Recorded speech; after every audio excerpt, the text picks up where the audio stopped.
This is Battle Beast number 2. Of course, I reviewed the first issue, and now the third issue is out, but I'm a little bit behind on getting all these issues reviewed. So we're going to start with number 2, and then I'll do number 3 sometime later, and hopefully I can keep up with this because this is a monthly series, and so far from what I've read, the first and second issue, it's shaping up to be a really good monthly series. And this is, of course, featuring Battle Beast, one of the fan favorite characters from the Invincible Universe, and certainly is really keeping up with the ethos and aesthetic of Invincible, since you've got Robert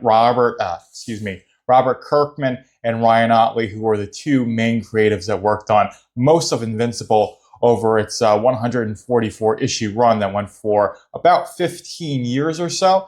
And this is really just continuing the fantastic art that Ottley had throughout the Invincible series and in the first issue of Battle Beast. And of course, it's a really gory character. Invincible is a very gory universe, and Robert Kirkman's got The Walking Dead, so the violence, the blood and guts is something that's very much indicative of his style. That's what he likes to write, and Ryan Ottley seems to really like to draws this very well. And of course, you've got some pretty nice spreads, so this is definitely much more leaning into the cosmic aspects of the Invincible Universe, whereas Invincible, the series, a lot of it's focused on Earth. Of course, you've got a bunch of interstellar stuff with, of course, the Viltrumites, and I forget the names of all the other alien races that they encounter, but they do come up quite a bit throughout the series, but a lot of it is focused around Earth, whereas this, like, none of it's taken place on Earth. So it's a really interesting change of pace if you're familiar with Invincible, and if you like sci-fi, you're going to be right at home here.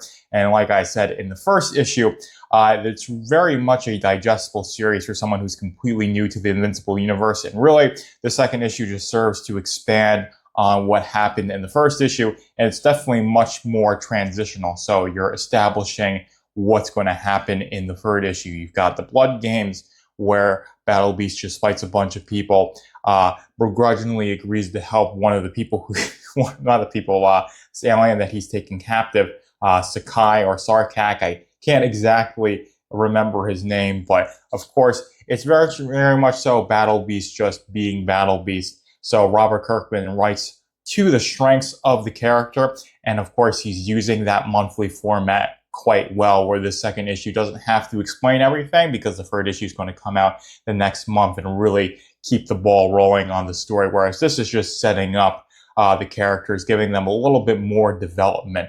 Not so much Battle Beast. Battle Beast has a very simplistic character. I think his dialogue in this sounded a little bit campy, like same, felt like a little bit campy, but typically I think Battle Beast is one who's a very character with very few words, always about just finding that ultimate death in the glory of battle. And that's really the main drive of the character, and that's going to be the main drive of this series. Of course, if you've read the Invincible series, you know how Battle Beast's story ends supposedly, but I'm sure they're going to find a way to write around that, since nobody in comics stays dead unless you're Uncle Ben.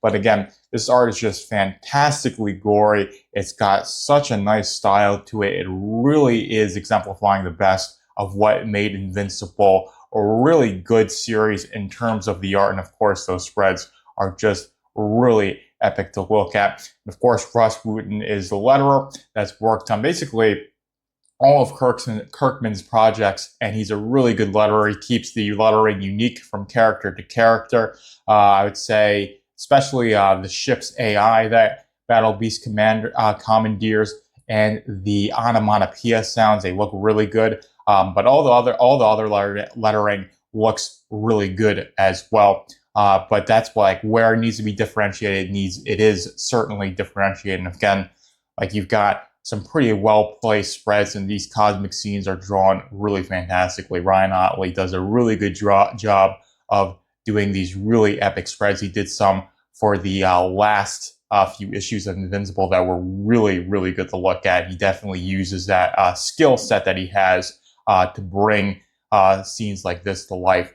And it just ends on a really good setup for this third issue. And then, of course, you've got a nice letter at the end with Ryan Ottley's passion. Like I said, I'm filming this in July, so Battle Beast number 3 is out. I will review that in the future, but Battle Beast number 2 certainly is a great continuation of the ongoing monthly series. And it really is a good place to get started. If you're interested in Invincible and you're a bit intimidated by reading 25 trade paperbacks or 144 issues, getting in Battle Beast certainly is a good way to test the waters if you're interested in the Invincible Universe. And I think it certainly is a markedly different story than Invincible, since, like I said, Invincible focuses much more on the aspects of Earth. Since the main character Invincible is Mark Grayson, he's a Viltrumite human hybrid, so his story takes place mostly on Earth, and its center is very much so around Earth, whereas Battle Beast is an alien, so most of his story is going to be taking place off of the Earth, and it's very cosmic and interstellar in a lot of those aspects, but it still is very interesting, and it's still quite grounded because it's simple, a warrior looking for a glorious warrior's death, which is very interesting to see, even though it's a classic trope in like any sort of action-based media. But definitely one you're going to want to follow up if you like action, you like sci-fi. Battle Beast is going to be right up your alley. And number 2 definitely builds on the great foundation that number 1 established. But that's all I have for you guys today. Hopefully you guys enjoyed this episode. Joker is out. Thank you for stopping by the Velvet Room. Be sure to like, comment, and subscribe so you can keep up with Velvet Room Publishing. And go to velvetroompublishing.com if you want to go even deeper into the Velvet Room.